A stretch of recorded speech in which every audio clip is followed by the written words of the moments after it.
Survivor 42 Episode 8 Breakdown. Is Drea overpowered with advantages? Is Tori a challenge beast? Was Chanelle the right choice to vote out? I don't know, but make sure to stay watching as I give my thoughts. And as always, there's a new round of our Survivor buff giveaway. I'll announce last week's winner at the very end of this. Subscribe to the channel, like the video, and comment down below if you would have voted out Romeo or Chanelle to enter the giveaway. Let's get started with the breakdown. Number 23, After Tribal. We get some cool dynamics as the purple tribe, the Kula Kula merge tribe, talks about how Tori, Chanelle, Romeo, and Marianne are on the bottom. And all these outsiders, these bottom feeders, go to who they thought was their #1 alliance to figure out what's going on. The exact same story, just with different people. Chanelle goes to Hai, Romeo goes to Drea, and Marianne goes to Lindsay. We get some pretty heartfelt, emotional moments from Marianne as she's crying about not being one of the cool kids. Depending on the day, I get very high winner vibes from Marianne, or I think she's gonna lose pretty bad. I really don't know what the producers are trying to tell us, as sometimes they show her in a super positive light, and other times getting on people's nerves. Number 22, Mike the Social Player. I loved everything Mike said during this moment, talking about how he got the discount code at Denny's being 117 years old, but we shift quickly from that joke to a more serious tone as Mike is just a people person and wants to learn about other people. He's really interested in learning about Omar and the Islam religion, and he gives this great quote talking about how we all aren't that different. Number 21, Tree Mail. This is probably a nothing moment when you really think about the episode at large, but I like to think the Survivor producers are winking at you and me for including the Tree Mail in at least one episode this season. Tori really wants to win because sharing rewards with other people is how you form really close bonds. Number 20, Secret Advantage.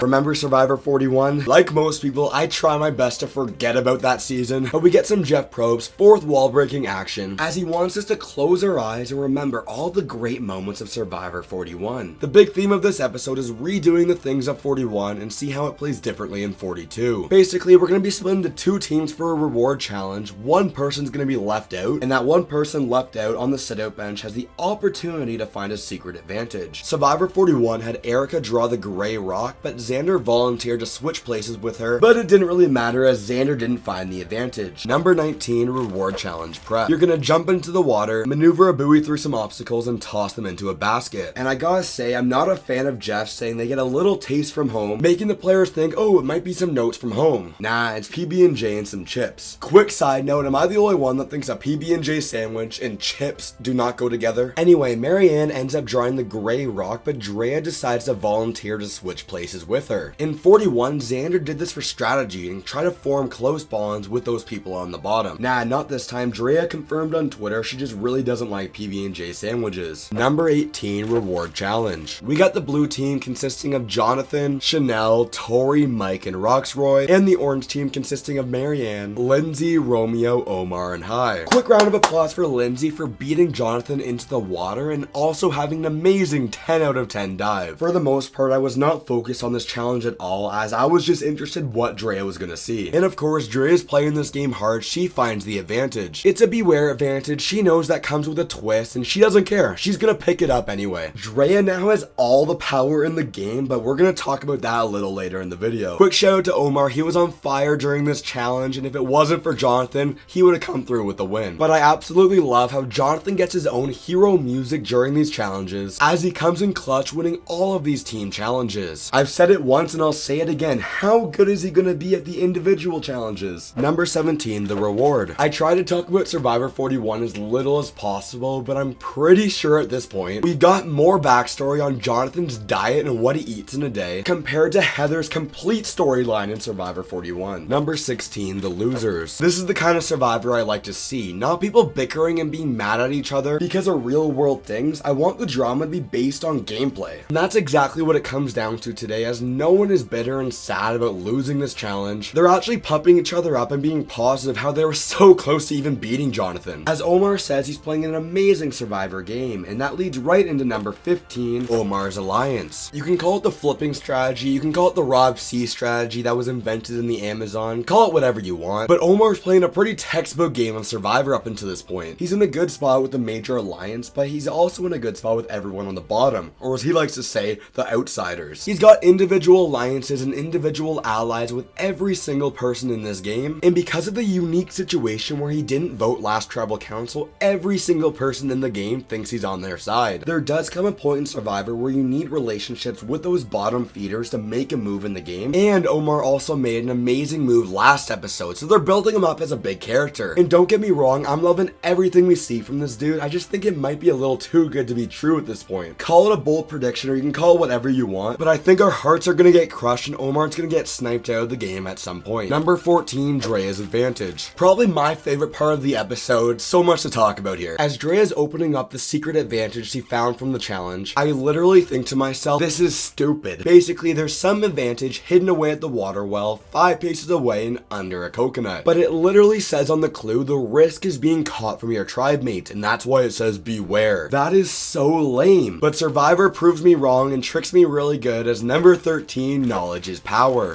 Big brain move, you get it? Caught red-handed? I don't know, it might be kind of stupid and a little corny, but I was 100% there for it. Drea has to dip her hand into the paint to get the advantage. She's caught red-handed with the knowledge is power. She quickly tries to get all the paint off her hand. Obviously, she misses a little bit. Although I do really like how this moment's played off, I'm not a fan how the knowledge is power advantage is back. Basically, you can ask one person one question, do you have an advantage or do you have an idol? And if they do, they have to give it to you. But it doesn't sit well with me at all that you're not allowed to lie about this. Like, it takes out a part of Survivor. Number 12, Drea's overpowered. She pulls them all out, flexing to us about having the amulet, the extra vote, the idol, and now the knowledge is power advantage. To sum it up quickly, I think Drea's playing all this really well, and I just hope it's not too good to be true. I wouldn't be surprised if everyone in the game knows about her extra vote, and she just tells everyone willy-nilly. And honestly, man, it's an extra vote, who cares? Obviously, less people are gonna know about the idol, and specifically the people with the phrases, and all the people they told. I'm pretty sure just the amulet holders know about the amulets, and although this knowledge is power advantage is kind of useless for her to have, as she already has all the advantages, this is best case scenario for her, as it takes the power out of other people's hands. If Drea wants to play everything effectively, I think she needs to get rid of her idol soon, and then use her knowledge's power to take Marianne's or take Mike's idol. Number 11, Tori notices blood. I think if Tori was placed on a different tribe, we'd be talking completely differently about her. As she's playing Survivor really good, she just didn't mesh well with her tribe. Tori's able to catch Drea red-handed. Get it? Red-handed. Drea tries to play it off the best she can. Oh, it was paint from the flag. Well, no it wasn't, because the flag has not been started yet. I don't know if this is gonna lead into anything, as Tori only tells Marianne about her discoveries, and it places an even bigger target on Tori's back, as Drea says she doesn't trust her at all. Number 10, Jeff the monster. Let me know in the comments how you feel about Jeff breaking the fourth wall here. I wasn't a fan of it personally. Call back to last season, Survivor 41, with the negotiations for rice, as we're gonna play that off the exact same way here, but obviously a little bit differently again. If you want to, you can sit out the immunity challenge for a small portion of rice, but if enough people sit out, he'll give a large portion of rice for everyone. The game-changing difference between 41 and 42 was last season he gave them 3 days worth of rice, and this season 4. Number 9, the negotiation. Shout out to Angelina, the OG negotiation queen. No one will ever come close, and this might be the only time you catch me saying this all season, but 41 did it better. This negotiation was just super anticlimactic, didn't do anything for me, and it was really lame. Jeff folds way too quickly as Lindsay steps out first, Drea second, Marianne third, has an emotional moment as she says it's strategy, which causes Omar to step out as well. Number 8, immunity challenge. It comes down to Jonathan versus Tori. Tori needs it more than Jonathan, as she's now the challenge beast of the season, 2 individual immunity challenges in a row. And just before we cut to a commercial break, Jeff tells us the shot in the dark has changed from a 1 in 6 odds to a 2 in 12 odds. Obviously, mathematically, it's the exact same thing, but in my head, it feels like better odds. Number 7, Chanelle versus Romeo. Poor Chanelle, as the earlier portions of this game was always Chanelle versus Daniel, and now it's Chanelle versus Romeo. And really, this all happens because Tori won immunity. She would have been the one to go. I don't want to talk about it too much this episode because it's very subtle, but I love what Taku's doing, being able to protect Marianne. All the targets this episode and last episode are the outsiders, but somehow every time Marianne hasn't been the true target. Mike steps in, says he wants to vote Chanelle out right now because he's still vengeful for her writing his name down